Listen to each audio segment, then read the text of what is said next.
Estoy creando una compañía para escalarla a los cientos de millones, meto fondos de capital riesgo. Yo creo que era una compañía que no tengo claro todavía si va a escalar a los cientos de millones o me la voy a querer quedar como un autoempleo, como una pequeña pyme, pues a lo mejor meto Business Angels, porque los Business Angels van a entender esto bien y van a poder jugar a los dos juegos, o meto un fondo pues en una fase más inicial, como podemos ser nosotros. Hay muchos emprendedores en los que invertimos que están en esa situación, y una vez nosotros invertimos y les ayudamos a entender también, si es que nos lo piden, cómo funciona el mundo del Venture Capital, dicen, bueno, no, es que yo prefiero esto, porque realmente el mundo del Venture Capital para el emprendedor es duro me refiero por el nivel de autoexigencia. Hoy nos visita Jorge Dobón, que es el cofundador y managing partner de Demium Capital. Entonces, hoy vamos a hablar de inversión en los primeros estados de una empresa. Esto lo hizo a través de su vehículo, primero con una incubadora, una organización que ayudaba a las empresas en sus primeros meses a que acelerasen el negocio y llegasen al levantamiento de capital. Sin embargo, su negocio va evolucionando y eventualmente se convierte en un fondo. Es decir, estas empresas que levantan dinero de particulares o incluso de otras empresas y las invierten en emprendedores. Y ellos lo hacen en early stage, es decir, ellos invierten en las empresas que todavía no tienen nada, simplemente una idea, que más que invertir en empresas, lo que hacen es confiar en emprendedores. Un episodio interesante que espero que disfrutes. Bienvenidos a Outliers, un podcast con conversaciones de negocios con personas atípicas. Presentado por Joseph Gelman.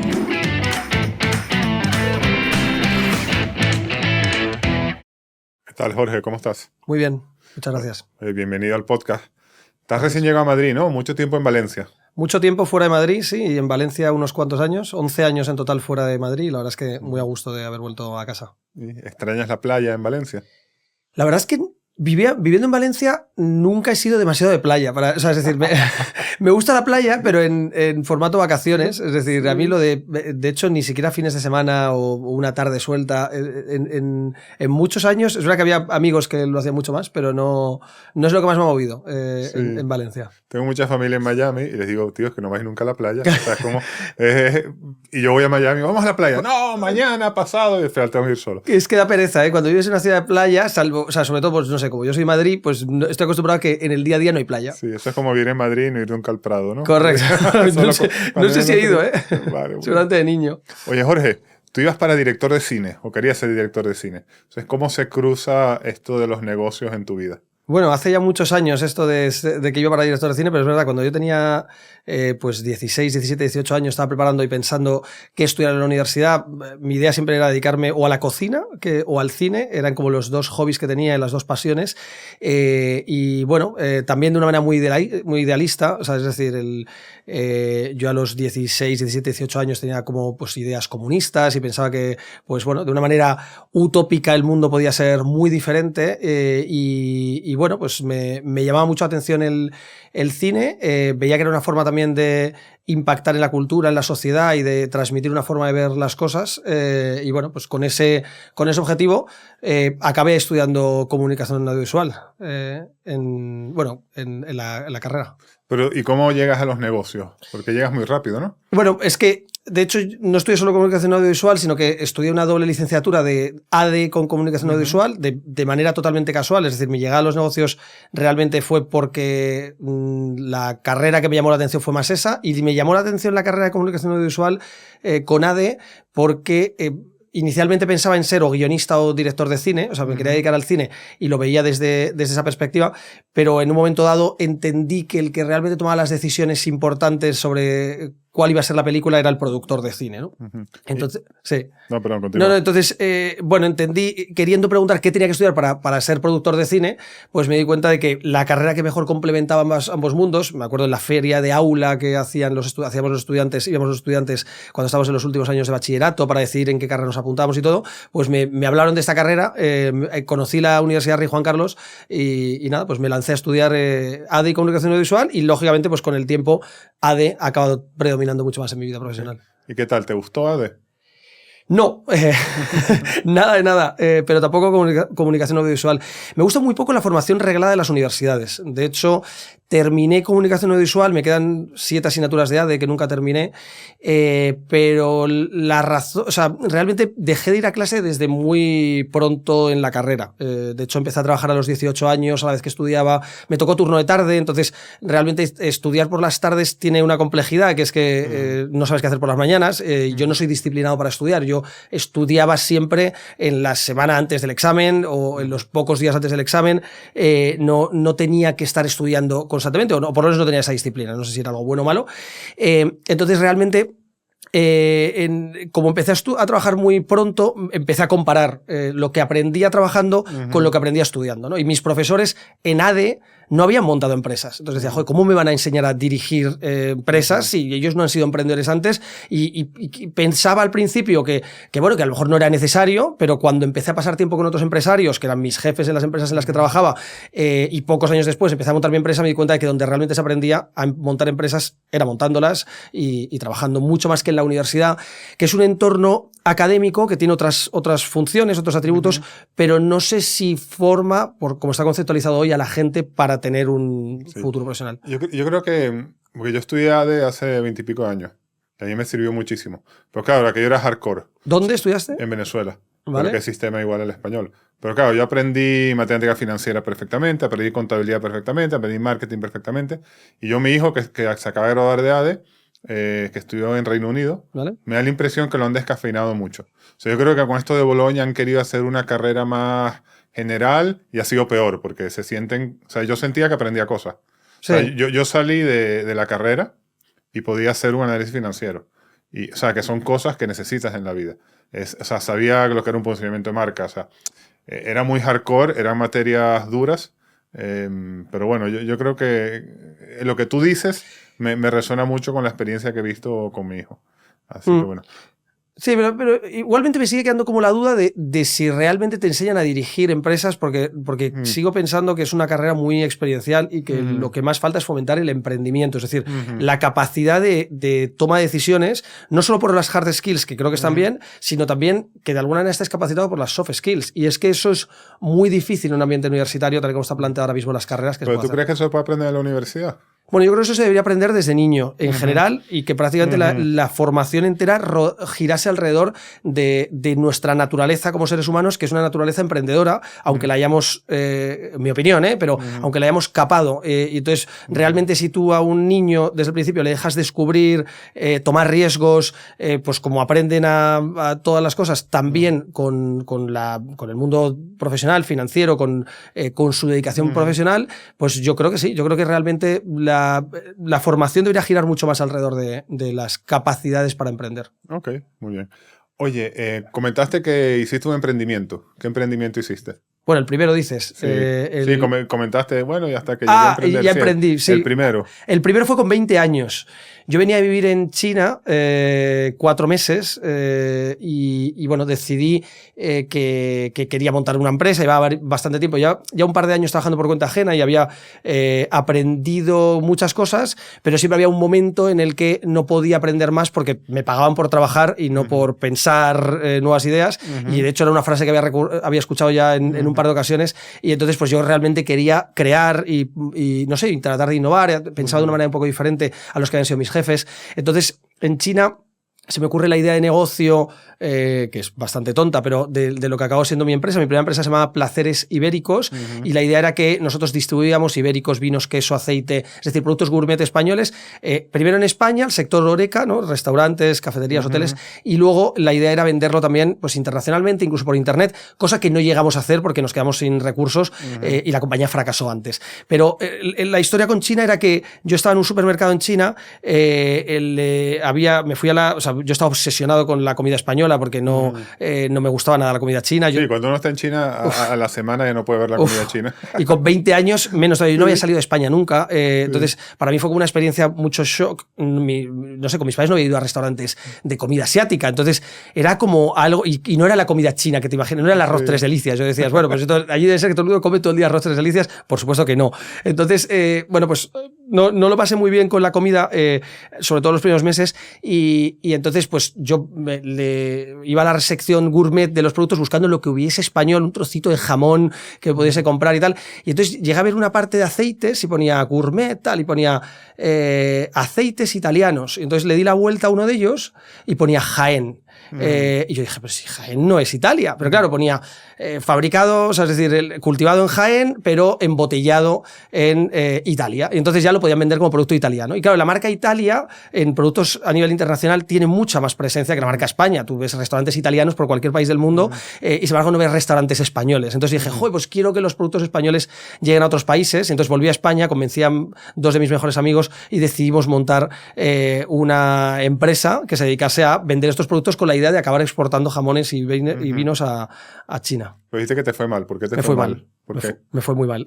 Porque me arruiné, porque me quedé con deudas personales, porque me quedé con una deuda que no es enorme, pero que con 22 años, que era la edad cuando cerré la empresa, para mí se me hizo un mundo, porque eran 25.000 euros, y realmente yo todavía vivía en casa de mis padres, tenía que pagar la deuda, porque era con un banco además, Sí. Entonces al final el banco te sigue, te llama... Sí, esto no es Venture Capital, ¿no? No. Esto era deuda bancaria, el banco no se escapa. Correcto.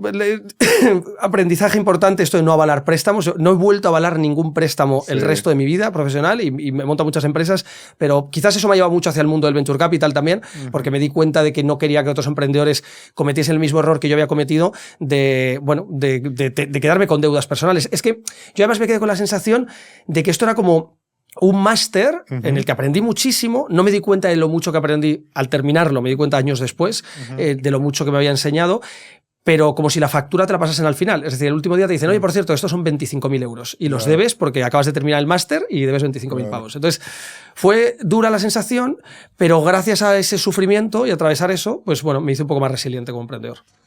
Es duro, porque siempre se habla de el fracaso, ¿no? Y el fracasar es bueno y hay que fracasar. Yo no estoy de acuerdo. De hecho, por aquí pasó Econor y dijo que los que dicen que fracasar es normal y es bueno es porque no han fracasado nunca.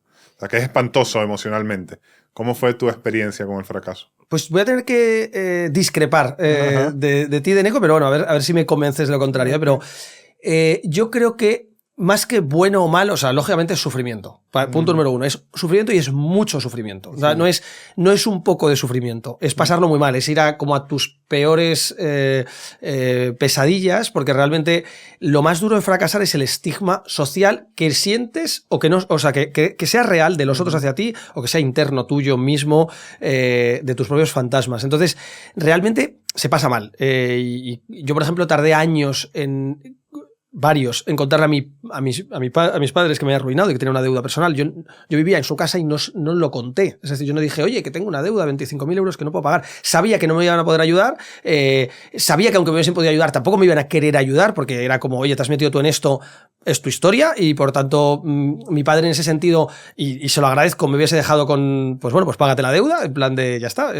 ¿Cómo te ayudo? No sé, si necesitas que te ayude a conseguir curro, pues te ayudo, pero te tienes que pagar tu deuda porque te has metido a emprender y de hecho me metí a emprender en contra de lo que todo el mundo en mi círculo me decía. Espérate, primero coge experiencia profesional, termina de estudiar, trabaja para otros y después ya emprenderás a los 35, 40 años, ya cuando tengas hijos y estás en una situación muy estable y tengas ahorros.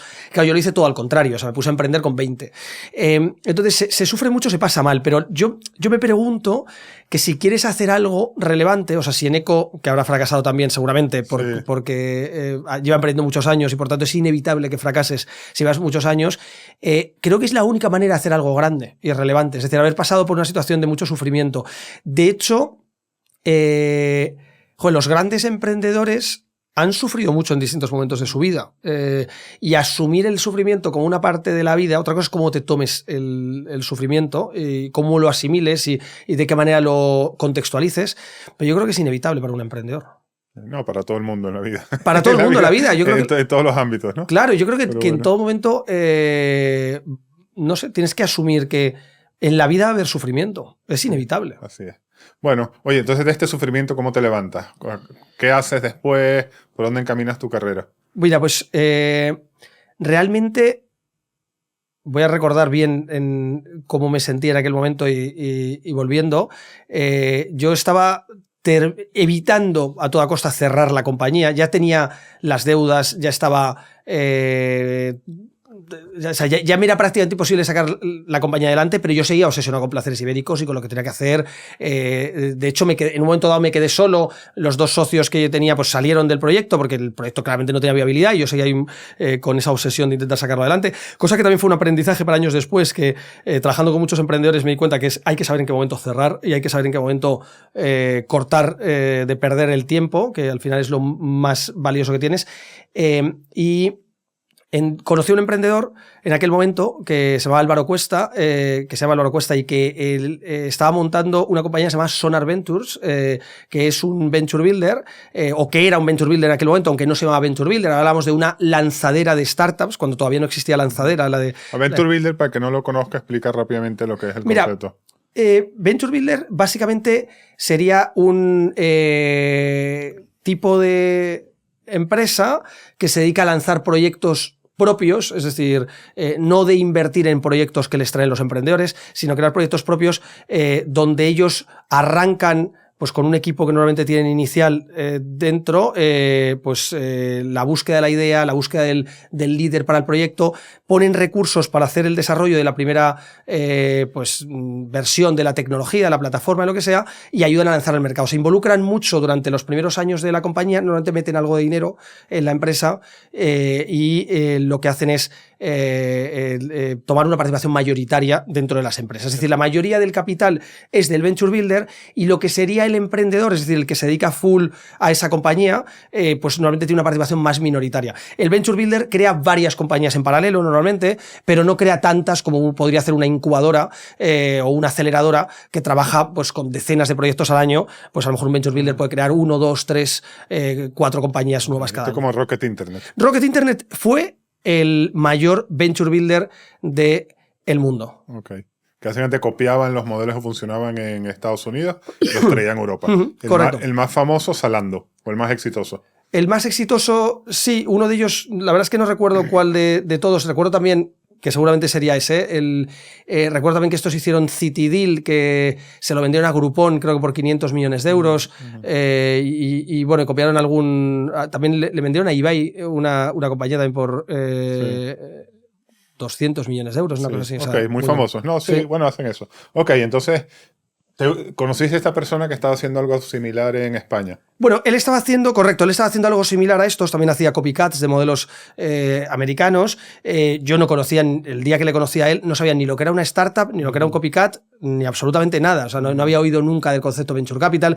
Entonces, realmente... Con Álvaro yo estuve trabajando pues como 10 meses, una cosa así, en Sonar. Empecé como emprendedor montando un proyecto dentro del Venture Builder. A las pocas semanas me sumí al equipo y acabé siendo socio. Entonces, bueno, pues durante ese año aprendí bastante, pero al final del año que estuve allí casi, me di cuenta que no estaba totalmente alineado con la idea de que los emprendedores tuviesen una participación minoritaria dentro de los proyectos y que realmente no fuesen ellos los que tenían la mayor parte de la empresa, porque era una forma de desalinear mucho los intereses con el fundador hacia el largo plazo. Y entonces decidí, pues marcharme.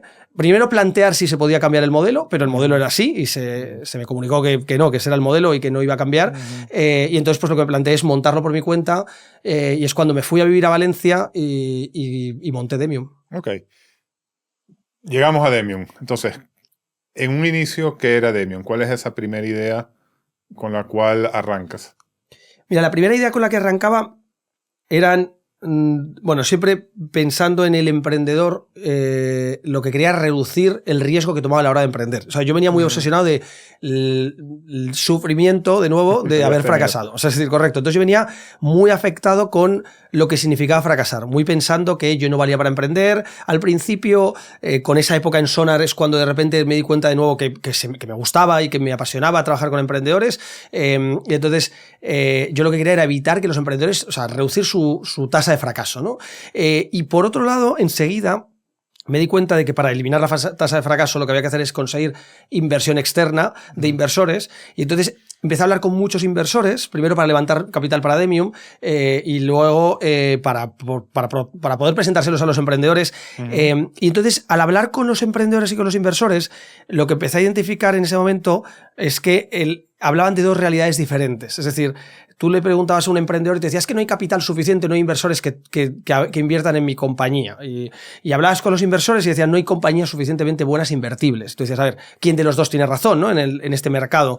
Y entonces realmente lo que nosotros tratábamos de hacer es preparar las compañías durante un programa que duraba varios meses para que fuesen invertibles. Entonces trabajamos con ellas durante 6 meses dentro de un espacio pequeñito que teníamos. Es decir, la primera oficina en Valencia, recuerdo que pagábamos pues como 600 euros, si no recuerdo mal, por un pequeño espacio pues que tenía, pues no sé, unos 80 metros cuadrados, 70, 80 metros cuadrados, y ahí llegamos a estar, no sé, como 20 personas trabajando en muy poquito espacio, muchos de ellos emprendedores que venían a arrancar sus proyectos con nosotros, y nosotros les ayudábamos pues dándoles asesoramiento, un poco de mentoring de algunas personas que ya fuesen emprendedoras y les ayudasen, un espacio de trabajo. No les metíamos capital porque nosotros no teníamos capital todavía, pero al final del proceso les presentábamos a algún inversor. O sea, esto es lo que se llama una incubadora. Eso es. Años después le llamamos a eso incubadora. Nosotros no hablábamos... Bueno, años antes. Años...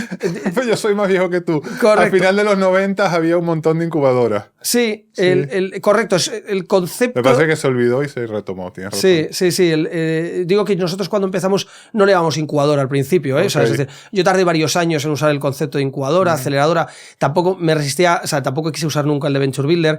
Bueno, hacíamos algo un poco diferente porque en nuestro caso lo diferencial del modelo de Demium en esos primeros años, y prácticamente durante bastantes años, es que organizábamos un hackathon, o sea, un evento de fin de semana, que se llamaba All Startup, en el que los emprendedores llegaban a Demium sin equipo y sin idea. Es decir, llegaban individualmente, participaban en este hackathon y nosotros les ayudábamos a encontrar un cofundador o varios cofundadores, y luego les ayudábamos a encontrar la idea de negocio. Entonces, como el proceso empezaba desde cero, pues bueno, tratábamos de no decir incubadora porque típicamente las otras incubadoras que se autodefinían como tal, los emprendedores venían con sus ideas y ya con el equipo montado y normalmente ya con un producto mínimo viable, y nosotros decíamos, no llegas con nada porque queremos empezar desde cero el proyecto. Pero éramos una incubadora. Vale. Tú eres un emprendedor de México que tiene ahora una compañía PropTech bastante grande, se llama Flat MX, y él me contaba, él empezó lo llamaba estudio en vez de incubadora, ¿no?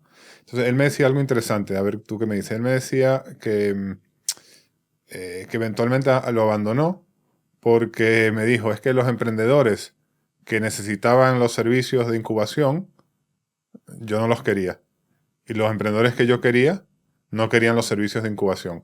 Él básicamente lo que aludía era que los emprendedores buenos no necesitaban los servicios. No sé, explícame un poco más por qué los emprendedores necesitan estos servicios y qué es lo que aprecian realmente de esta propuesta que tenía Demium.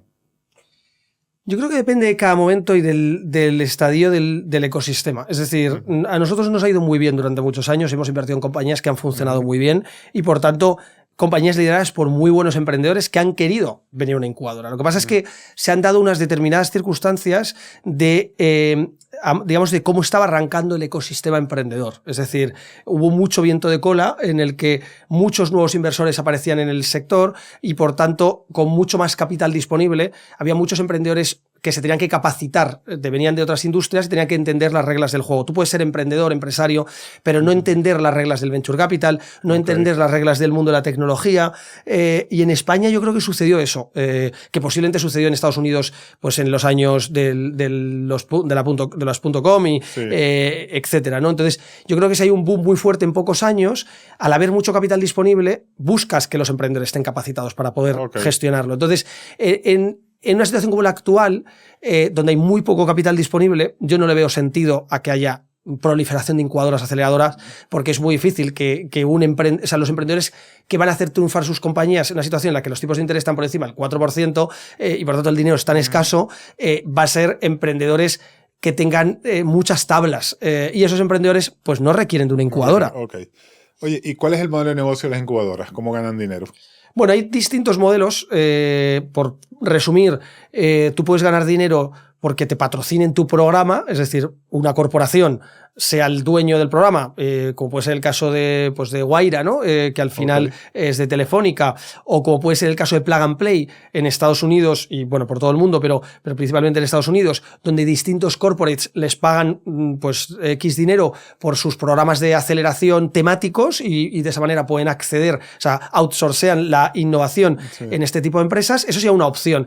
Hay otra opción que es aceleradoras o incubadoras que se quedan un pequeño porcentaje de las compañías, ¿no? Esta es como la de Silicon Valley, ¿no? Correcto. Esto es la casa famosa... Y Combinator, ¿no? Sí. No digo... ¿Viste la serie Silicon Valley? La serie, sí. He visto algunos capítulos. Sí, bueno, había un loco que había hecho un exit y tenía una casa y como no tenía nada que hacer en la casa, no tenía amigos porque nadie lo quería. Correcto. Le cedía el espacio a cambio de equity. Correcto. Pero sí, ok, a cambio de equity. Correcto. A cambio de equity puedes dar los servicios, puedes meter algo de dinero. Okay. O sea... es decir, lo puedes capitalizar. Y luego hay un tercer modelo que sería el modelo de, digamos, incubadora más fondo.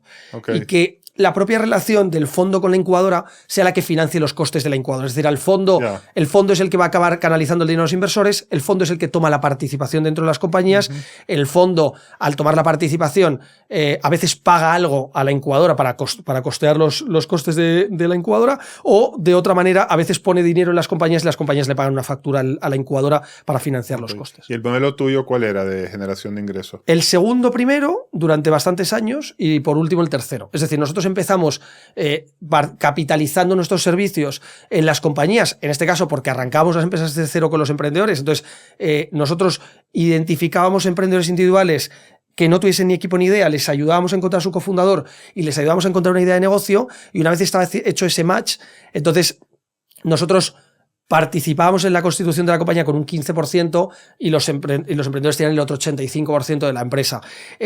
Y no metíamos dinero. Hubo un momento que el sector empezó a profesionalizarse mucho más, empezó a haber demanda por parte de los emprendedores, menos de incubación, y ya más profesionalizados demandaban mucho más pasta, y por tanto nosotros, pues como en general la mayoría de los players en ese momento, dijimos o levantamos un fondo o morimos. Okay. Y entonces creamos nuestra propia gestora de fondos, levantamos un primer fondo y ya pasamos a ese segundo modelo en el que era el fondo el que invertía en la compañía, la incubadora había estado ayudando al proyecto durante los primeros 6 meses y al final del proceso, si acababan levantando inversión y nosotros le metíamos un ticket, una parte de eso lo pagaban de vuelta en una factura. En este primer modelo, en el cual cogíais un pequeño porcentaje de la empresa, cuando entraba capital, ¿hacíais secundario una vez para capitalizar o seguías en el proceso de rondas de la compañía? Muy buena pregunta. El modelo de una incubadora, a un disclaimer previo, es ruinoso. O sea, es decir, es un negocio muy malo. Si no eres capaz de sacarle, como digo, partido por otro lado. Nosotros ganamos mucho dinero en los primeros años, pero porque realmente nuestros costes de estructura fueron muy bajitos cuando estábamos solo en Valencia y cuando empezamos la expansión nacional, porque nosotros nos expandimos en Madrid, Barcelona, Bilbao, Málaga y luego ya por varios países de Europa. Okay. A partir de ahí el modelo dejó de funcionar a escala, y esa era la apuesta que yo tuve, que era si el modelo podía funcionar a escala o no, y no funcionó. Entonces, como era un negocio ruinoso, nosotros yo no podía parar de levantar capital. Es decir, hasta que no levantamos un fondo y el fondo pagó toda la estructura, yo hice pues como 14 rondas de inversión pequeñitas, es decir, 14 ampliaciones de capital que no eran todo. Pero de Demium. De Demium, sí. O sea, había gente que te metía dinero para Demium. Hombre, sí, en Demium levantamos bastante capital, es decir, como 14 millones de euros, una cosa así. O sea, esta incubadora estaba fondeada por 14 millones. Bueno, es que quiero decir, nosotros, esta incubadora no, estas 14 incubadoras en 8 países diferentes. Vale. Es decir, nosotros llegamos a tener 75 personas, algo más de 75 personas trabajando full time en nuestras incubadoras y hemos llegado a estar invirtiendo en 75 compañías al año. Pero este equity era equity para la gestión de la incubadora y para hacer el negocio, ¿o era equity que después invertías en las compañías? No, puramente para la gestión, sí. Wow. Algo de capital, poquito, metimos en las compañías directamente, pero la mayor parte del capital era para financiar la estructura. Y me estabas preguntando si había habido cash outs o si hacíamos cash outs con el modelo inicial. Hubo un momento en el que, contrario a lo que hubiese sido mi visión, que mi visión es esperar hasta el final, no hacer cash outs, porque creo que los retornos de las compañías que acaban funcionando te van a pagar mucho más que lo que vas a sacar por el camino de cualquiera a la que le saques y le vendes una pequeña partecita, pero hubo un momento que nos vimos obligados a empezar a desinvertir parte de las participaciones que teníamos. Entonces sí que llegamos a hacer pues algunos cash outs en los que yo me acuerdo que tuve un modelo que le vendía a los inversores para probar que no estábamos creando algo que valía algo en papel, pero que no tenía un valor real, pues buscábamos vender una tercera parte de las compañías en el momento en el que hiciesen una serie A. Es decir, levantasen 5 o 10 millones de euros, pues en ese momento hacíamos una desinversión parcial. Pero como los retornos que nos generaban en ese momento no eran suficientemente buenos, hubo un momento que cuando ya levantamos el fondo lo dejamos de hacer. Ok, vamos a hablar del fondo. Ya lo has comentado, ¿no? Que pasas a ser un fondo. Coméntame por qué se da eso y cuéntame un poco cómo es el fondo. Bueno, se da eso precisamente por lo extremadamente poco rentable que era el negocio de las incubadoras per se, o por lo menos lo difícil que era financiarlo. Es decir, hubiese a lo mejor sido muy rentable si hubiésemos tenido pues 30, 40 millones de euros desde el día 1, no que fuesen entrando con cuentagotas, porque uno de los problemas que nosotros tuvimos siempre es que el dinero nos entró con cuentagotas durante años y de esa manera nunca tuvimos capacidad para hacer un plan de largo plazo.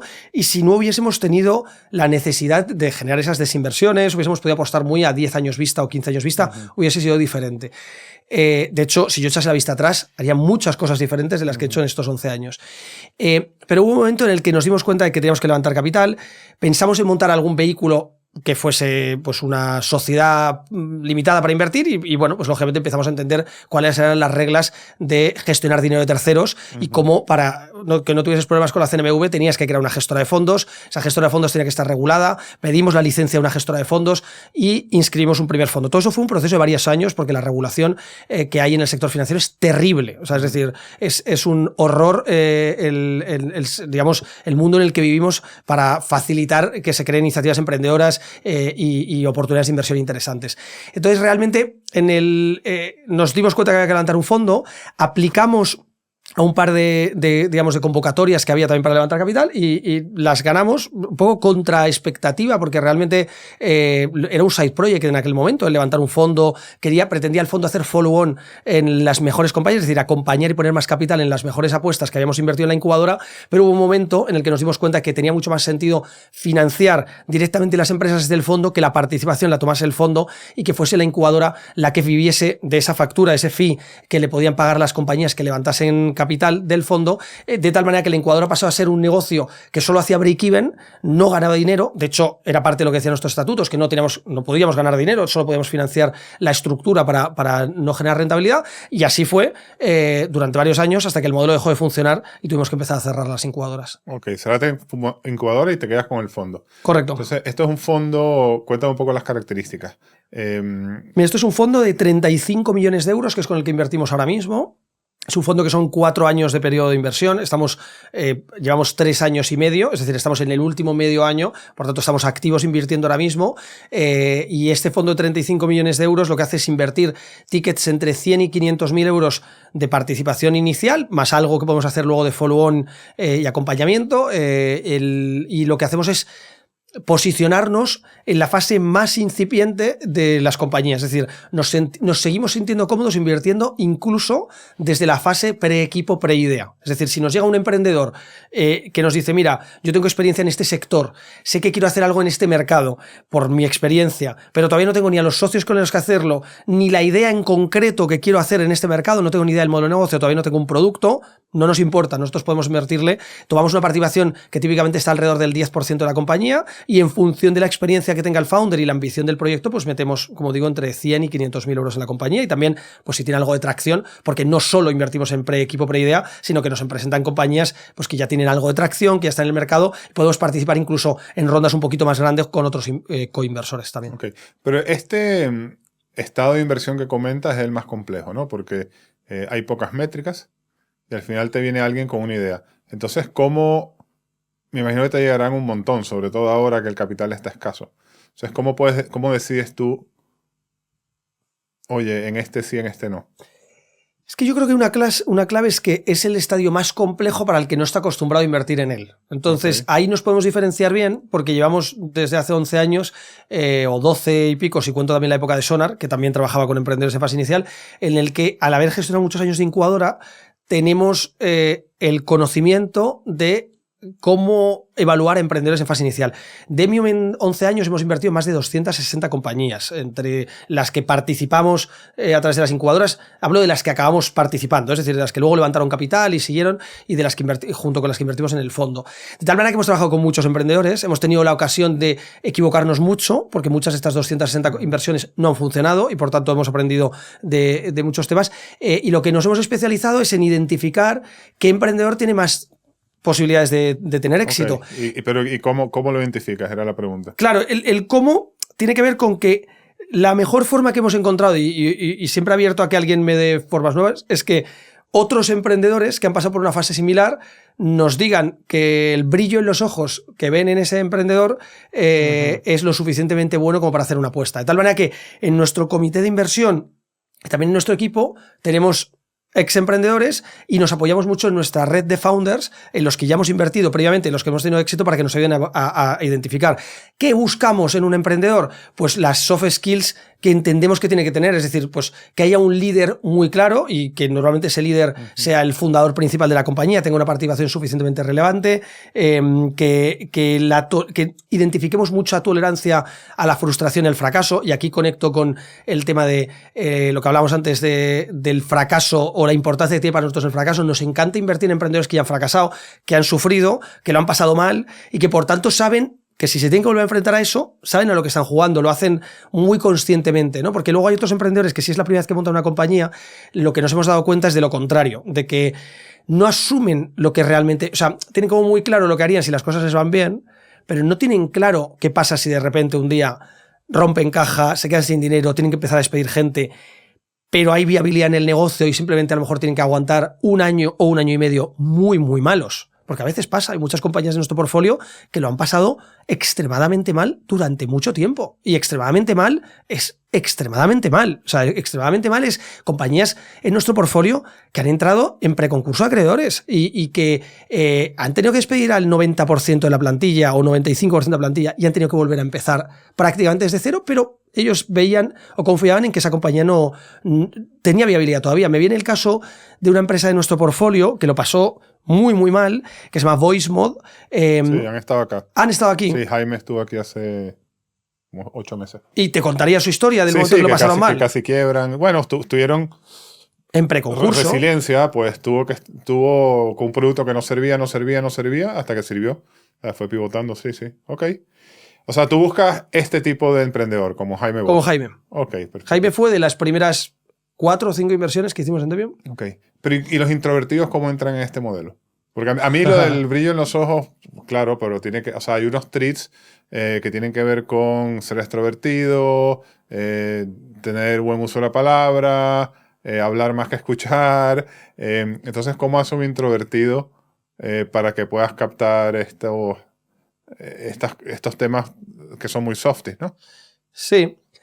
A ver, es que claro, entre mis socios y compañeros en el comité de inversión y emprendedores en los que hemos invertido, en los que nos apoyamos, también hay de este tipo de personalidades y por tanto ellos saben identificar muy bien los que son como ellos. Claro, yo tengo mi sesgo, es decir, yo hablo directamente de mi propia personalidad y por tanto busco más típicamente me entiendo con los emprendedores que son de la personalidad, pero los que son más introvertidos sé que pueden ser muy, muy buenos. Entonces, el talento lo puedes ver exactamente igual, pero sigue siendo, por ejemplo, en una persona introvertido típicamente tiene una mejor tolerancia a la frustración y una mejor resiliencia de la que tiene una persona muy extrovertida, que precisamente al ser muy emocional, las cosas nos afectan mucho más emocionalmente, ¿no? El que la persona sea introvertida, más fría, más distante, es muy tranquila en los momentos duros y por tanto enseguida notas que es una persona que transmite calma y que por tanto es un muy buen líder también, aunque a lo mejor no sea el tío más extrovertido del mundo.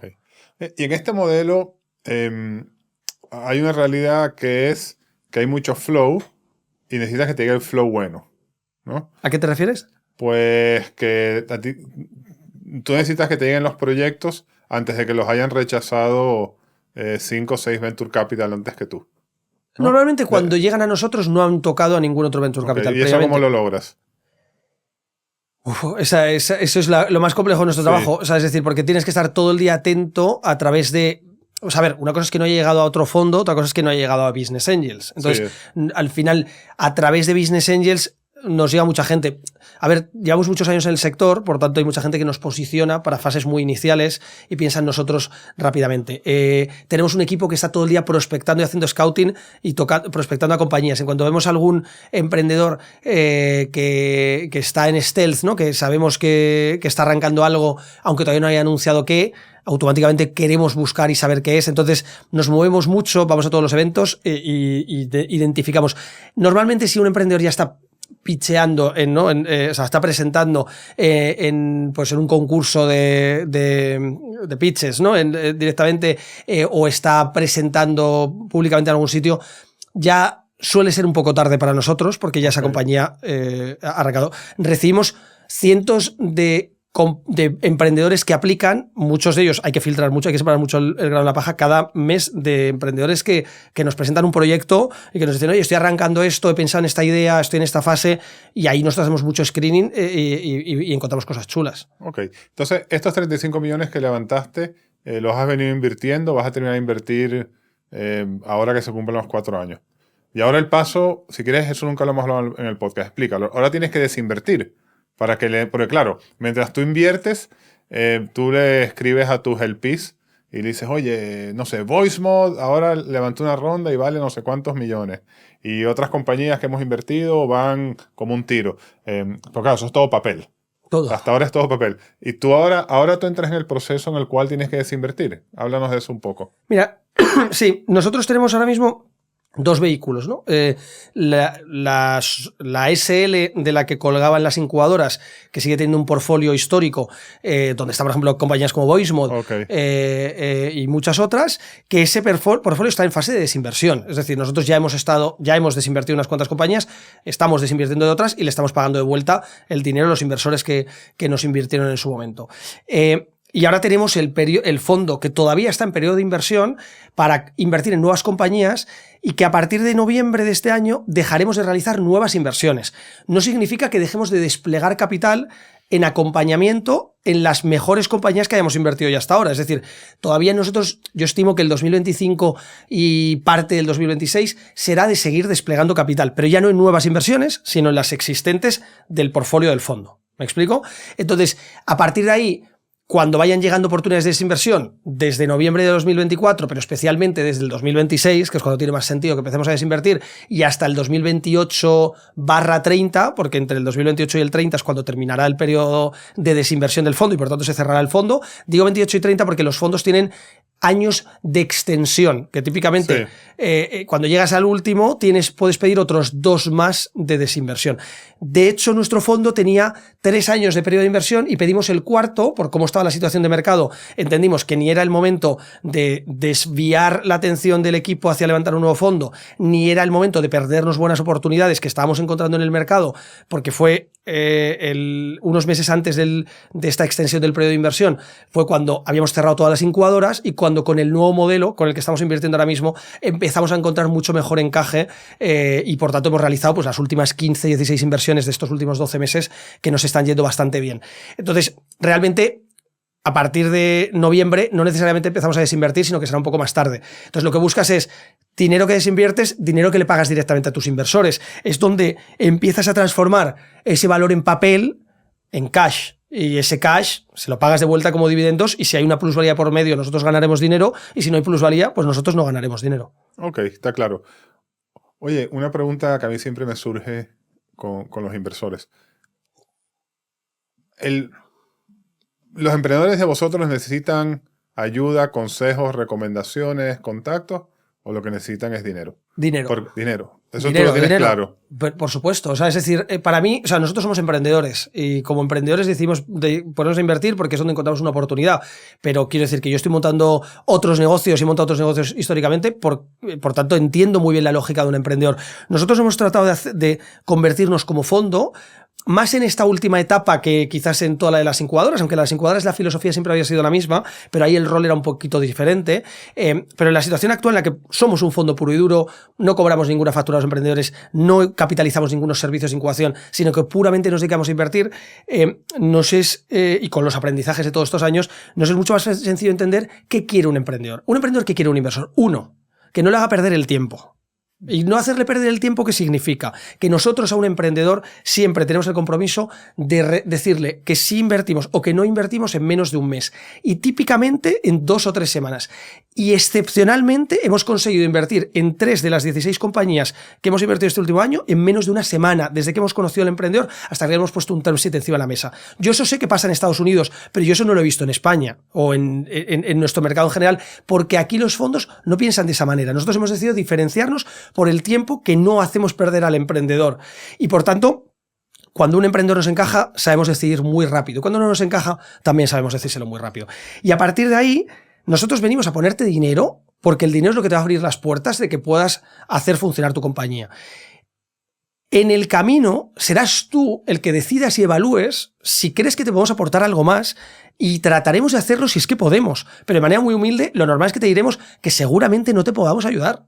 Porque tú eres el que conoces tu compañía, tu sector, y nosotros de lo único que entendemos y entendemos algo es de identificar bien a los emprendedores en los que invertir. Lo que pasa es que, lógicamente, una vez eres inversor, te vuelcas y te desvives por las compañías. Pero como un emprendedor no quiera ser ayudado, y tenemos unos cuantos emprendedores que te dicen el portfolio, thanks, pero no, nosotros los tratamos de súper buen grado. Es más, no estamos en el consejo. No queremos estar en el consejo. El pacto de socios es el más friendly que te puedas imaginar. El term sheet es una hoja y sin ninguna cláusula rara.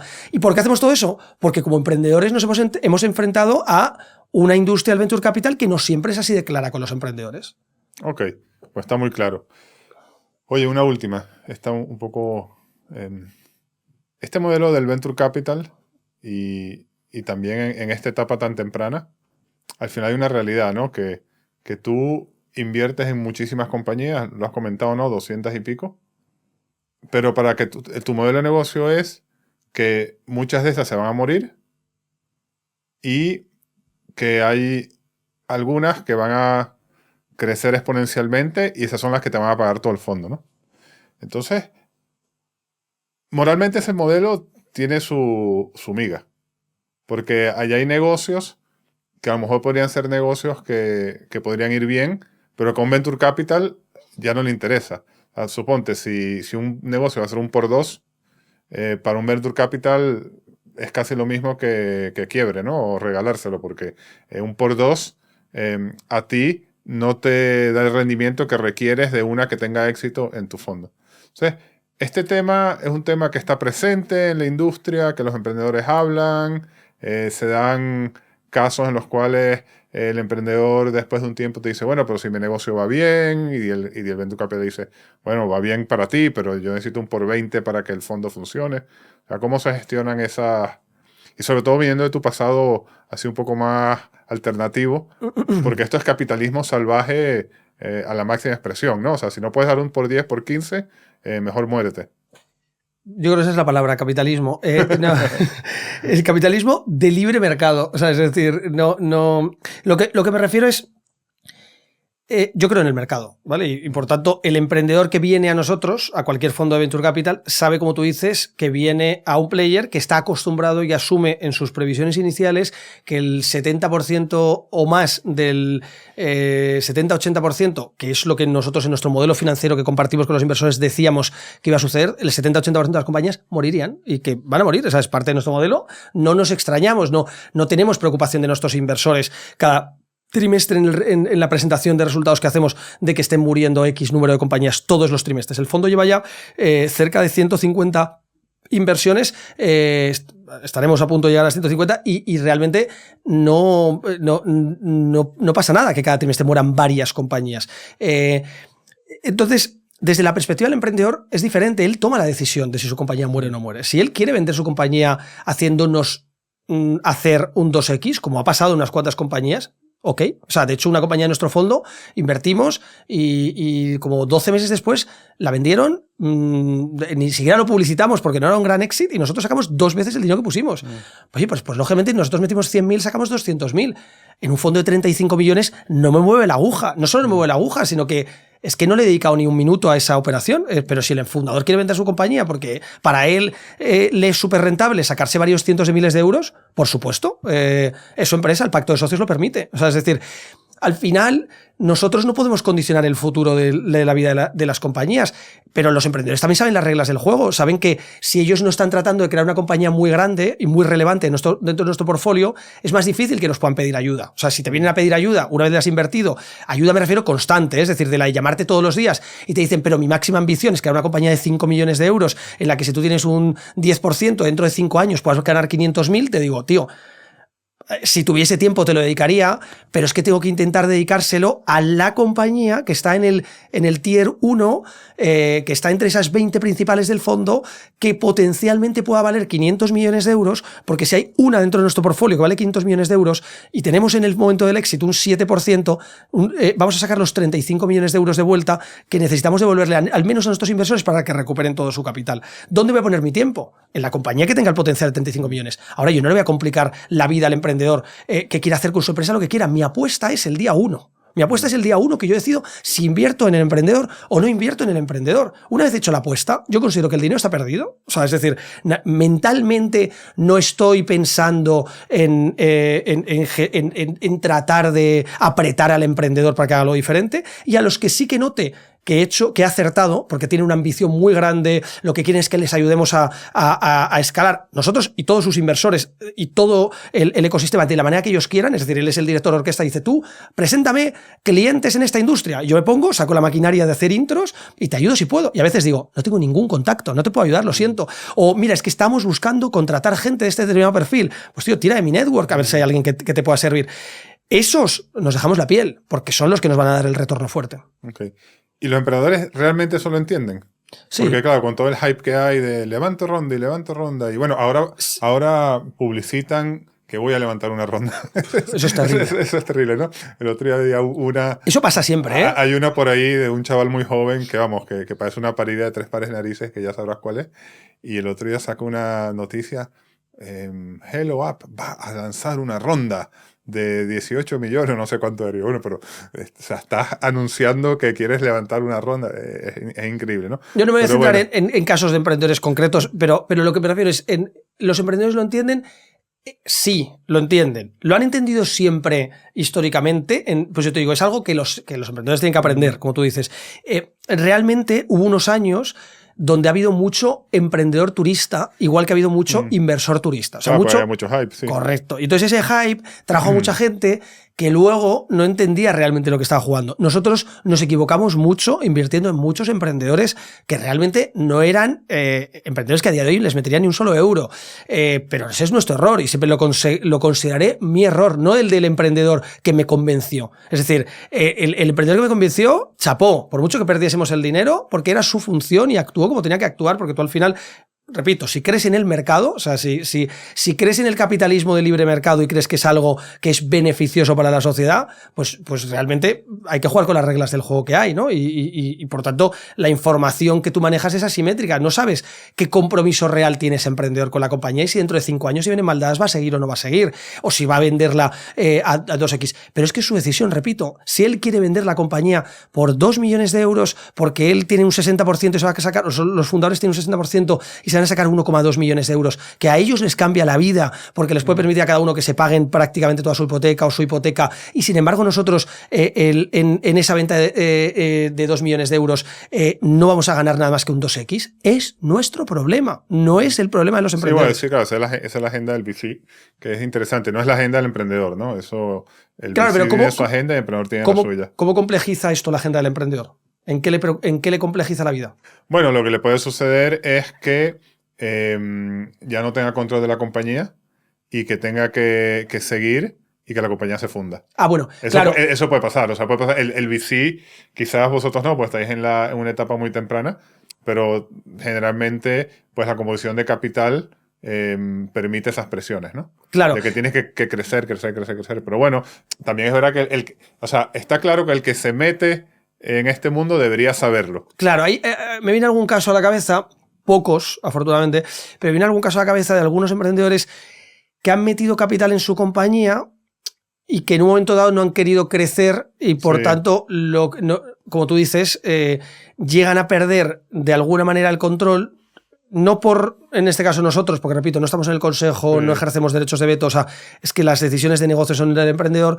Lo que sí que puede pasar en un momento dado que le pidamos una salida, decirle, oye, ayúdanos a salir, ayúdanos a desinvertir, aunque sea simplemente para recuperar el dinero si es que la compañía no ha sido exitosa y si tú quieres seguir con esto como una especie de autoempleo o como una pequeña pyme, pero no, como tú dices, como le hayan entrado ya fondos más grandes, entre los liquidation preference, los derechos de veto que van a meter los fondos grandes, los puestos que tienen el Consejo de Administración, el antidilución, etcétera, hay veces que es cierto que hay compañías que se pueden ver abocadas a cerrar si no siguen en la línea de seguir levantando capital porque las reglas del juego no las han marcado bien. Pero repito, eso es el mercado. Ahí sí que los emprendedores, eso es positivo que suceda porque los emprendedores entenderán y dirán, vale, yo creo una compañía, ¿de qué tipo de compañía estoy creando? ¿Estoy creando una compañía para escalarla a los cientos de millones? Meto fondos de capital riesgo. Yo creo que era una compañía que no tengo claro todavía si va a escalar a los cientos de millones o me la voy a querer quedar como un autoempleo, como una pequeña pyme, pues a lo mejor meto business angels porque los business angels van a entender esto bien y van a poder jugar a los dos juegos, o meto un fondo pues en una fase más inicial, como puedo ser nosotros. Hay muchos emprendedores en los que invertimos que están en esa situación y una vez nosotros invertimos y les ayudamos a entender también, si es que nos lo piden, cómo funciona el mundo del venture capital, dicen, bueno, no, es que yo prefiero esto, porque realmente el mundo del venture capital para el emprendedor es duro me refiero por el nivel de autoexigencia, es decir, pero tiene que estar siempre... Son negocios ronderos. Yo creo que está claro. No tienes por qué ser rondero siempre, ¿eh? Bueno. No, pero... ahí discrepo. Tienes que tener una mentalidad de escalar. ¿Quién no ha sido rondero de los unicornios españoles? Factorial, de los unicornios españoles. Son todos ronderos. Y te diría Idealista. Idealista no ha sido rondero. Pero Idealista empezó en un momento anterior. Idealista llevó un modelo. Bueno, pero quiere decir que era una compañía de 1.000 millones. Publicó uno, ganó uno. Pero lo que me refiero es, eso es. O sea, quiero decir, crear una compañía de 1.000 millones de euros. Si no es rondero, son 20 años. Si eres rondero, son 10. Claro. Entonces tú me estás diciendo, quiero decir, si nos vamos a las que no son ronderas, tenemos que irnos 20 años atrás. Sí. Quiero decir, y ahora mismo no me están viniendo, pero tendríamos que pensar en otras compañías más que no hayan sido tan ronderas, por tanto no hayan sido tan conocidas. Softonic, por ejemplo, que yo recuerde, no fue súper rondera y valió... una que yo creo que valió como 250 millones. Que también hay que comparar que crear una compañía de 1.000 millones hace 15, 20 años era muy difícil. Sí. Las actuales que se están creando son más ronderas porque si no es muy difícil levantar. O por ejemplo, me están viniendo alguna compañía que también no es rondera, que vale cientos de millones, pero es que un poco hay que entender a cuántos años juegas, ¿no? Si tú juegas a algo que quieres que te dé éxitos en 6, 7, 8 años, tienes que levantar mucho capital. Muy bien. Oye, antes de dejarte ir, estás empezando un proyecto de media, ¿no? Cuéntanoslo rápidamente. Pues sí, yo toda la vida he pensado que cuando estudié ADE y Comunicación Audiovisual solo me iba a servir la parte de ADE y ahora de repente me metí al mundo audiovisual de casualidad. Bueno, hacía años que llevo dándole vueltas a montar un podcast. No me terminaba de decidir sobre la temática con la que hacer el podcast porque no sabía si hablar únicamente de emprendimiento, si hablar de inversión o si meterme en otros temas que me inquietan mucho, pues temas de sociedad, de economía, política, ciencia, psicología, cosas que me generan mucho interés y finalmente me he tirado por esta segunda vía. Es decir, voy a hacer entrevistas. La plataforma de comunicación se va a llamar Cambiando de Opinión, que el propio nombre es bastante claro respecto a lo que pretendemos. Es muy ambicioso porque nadie cambia opinión nunca de nada. Nadie cambia de opinión nunca de nada, tío. Esa es la realidad. Y todo el mundo... por ahora me dice que sí que estaría dispuesto a cambiar de opinión. Nadie cambia. Pero nadie cambia. No, yo creo que sí. Yo soy un poco... Aquí soy un poco idealista todavía. Okay. Veremos, ¿eh? A lo mejor en unos años me tienes que volver a preguntar y te digo. Pero bueno, la idea es generar pensamiento crítico en la sociedad. Que las personas se salgan de los discursos políticos y que traten de tener ideas propias por medio del pensamiento crítico y realmente de estar abierto siempre a tener una posición, pues eso, abierta, valga la redundancia, para cambiar de opinión si tienes perspectivas nuevas, datos nuevos y puntos de vista que te permitan ver situaciones que hasta ahora las habías visto de una única manera y entendiendo otros puntos de vista las puedes ver diferente. Entonces, bueno, estamos tanto, digamos, haciendo entrevistas a distintos líderes y profesionales de muchas industrias diferentes, desde emprendedores, inversores, intelectuales, profesores, científicos, psicólogos, y a partir de ahí pues también estamos organizando debates y presenciales también, y bueno, pues vamos a ver qué tal. Muy bien, que está en Spotify, YouTube, ¿en qué plataforma? Spotify, YouTube y todas las plataformas en general. Es audio y vídeo. Audio y vídeo, sí. Bueno, muy bien, pues buscadlo y lo vemos. Gracias. Oye, muchas gracias por venir al podcast, muy interesante. Muchas gracias a ti, Joseph. Entonces, bueno, seguiremos viendo lo que sucede tanto con tu podcast como con Demium. Gracias. Oye, para terminar, si tú reflexionas en la carrera que llevas y lo que tienes hacia adelante, ahora que vas a entrar en la nueva etapa del fondo, ¿qué dirías que es para ti el éxito? ¿Cuánto de ese éxito has alcanzado? ¿Y qué te falta para alcanzarlo plenamente? A ver, el éxito para mí es, digamos, está relacionado con poder ganarte la vida con tu propio proyecto. Yo creo que eso es el éxito. Y creo que es el éxito porque, como decía antes, para mí la naturaleza emprendedora, o sea, la naturaleza humana es emprendedora, es decir, el ser humano es emprendedor por naturaleza, y en el momento en el que identificamos eso, que requiere de coger una cierta perspectiva de nuestra propia vida, porque como estés en la carrera de la rata constantemente no la puedes coger, en el momento en el que tú eres capaz de hacer un proyecto propio, llevarlo, o sea, definir qué es tu objetivo, tu fin en la vida, y llevarlo a la práctica y conseguir los medios para poder hacerlo, y gracias a eso ganarte la vida además, es decir, que ese proyecto te dé el dinero que necesitas para pagar tus facturas todos los meses, generar un ahorro y tener una jubilación el día de mañana, yo creo que eso es el éxito para cualquier persona, y creo que que está al alcance de todo el mundo acabar haciéndolo en su propia pasión.